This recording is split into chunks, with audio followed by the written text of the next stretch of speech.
Hello folks and welcome back to another action movie recommendation. Today we are wrapping up this long-running series of action-specific reviews by ending it with the one and only Bruce Lee. And today we look at the film that pushed him into the mainstream eye, and that film is the 1973 martial arts classic Enter the Dragon. But before we begin, let's quickly talk about Bruce Lee. Prior to making feature films, Bruce Lee started out in small roles in film and television, and on top of that was an accomplished martial artist.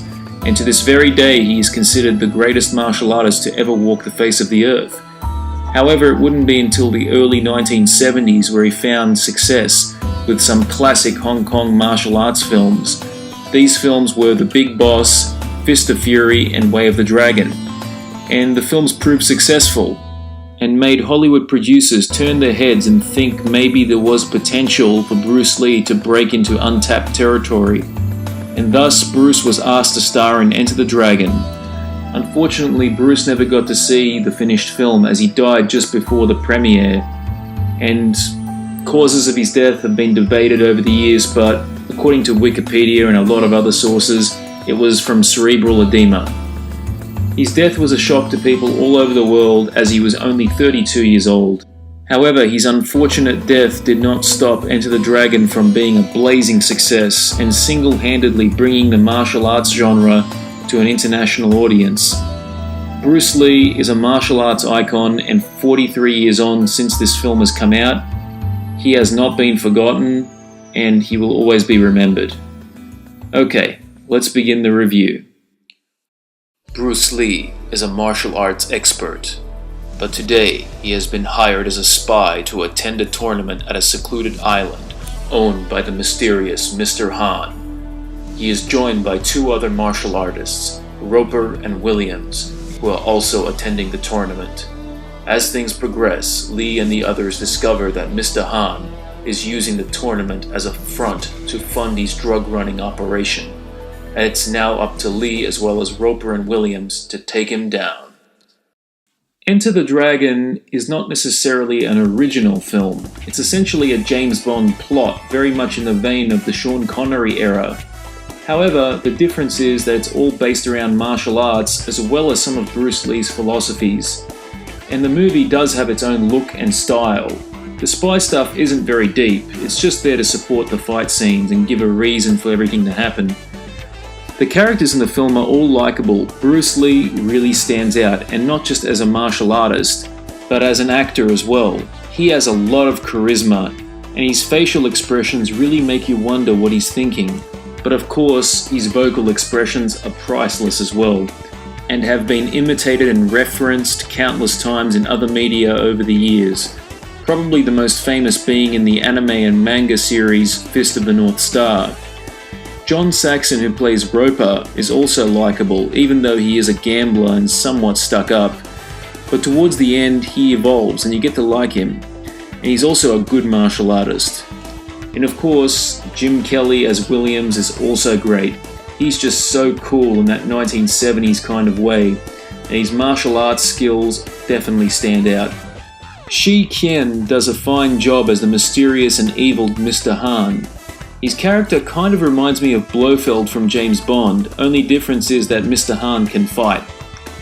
And finally we have Bob Wall and Bolo Young as Han's henchmen, O'Hara and Bolo.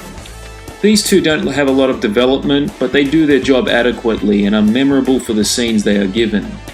The cinematography is also nice. The colours really stand out and give the movie a good atmosphere. The fight scenes are well shot and entertaining to watch, but other martial arts films that have come out after Enter the Dragon have surpassed it with technically better choreography. But for an American-produced martial arts film in the 70s, it's quite impressive and still entertaining. However, I think it's really Bruce Lee's presence that elevates the fights from just being decent, because his presence, mannerisms and movement can never be matched, and that's what makes the fights so great. They just have a lot of impact. When Bruce Lee hits somebody, wow, it's like a real magical moment, I have to say, because it's just, you feel it. I mean, you really do. It's got that big impact that you want.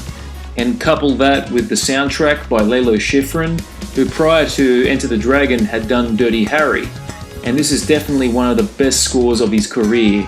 Oh, and by the way, keep your eyes open for cameos from martial arts legends Sammo Hung and Jackie Chan. They do make appearances in this film.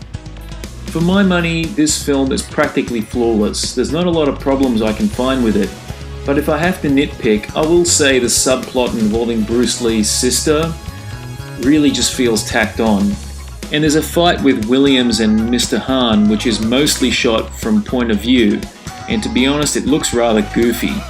But that's all I can really say. The movie never bored me, and it's always a pleasure to watch.